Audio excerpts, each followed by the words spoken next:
شپږم نمبر سبق مو سره د شروط الصلاة ولا دا مو یلوم نمبر شرط والسابع النیت. وم نمبر ش د نیت کول دی، نیت بکای منز د نیت نه بهر نه کیږي. اتم نمبر ش د والثامن شرط هشتم. اتم نمبر شرط منزه د پرچ د معرفت اوقات الصلاة، شناختن وقت های نماز است. د منزه ولا وختونه پیژندل دی، معرفت منه پیژندل، اوقات الصلاة دی منزه وختونه.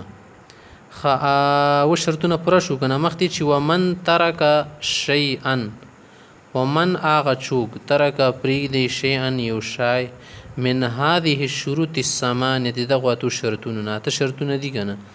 اتم نمبر وخت پیژندلو په دغه اتو کې کوم یو سړی یو شای پریږدی ټول د کړ د بدن د نه او صفا کنه نه لا تصح صلاته منځ نه کیږي.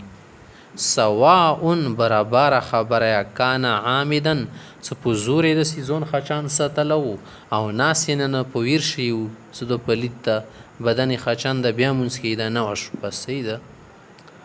والثامن اتم نمبر شرط مو سره د معرفت اوقات الصلاة، شناختن وقت های نماز است.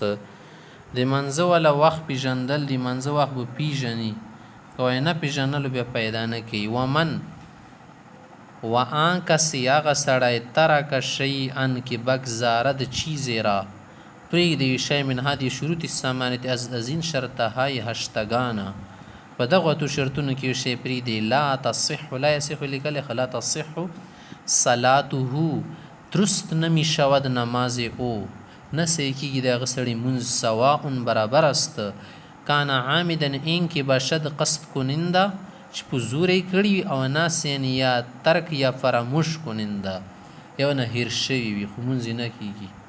دا اته شرطونه اهم دي.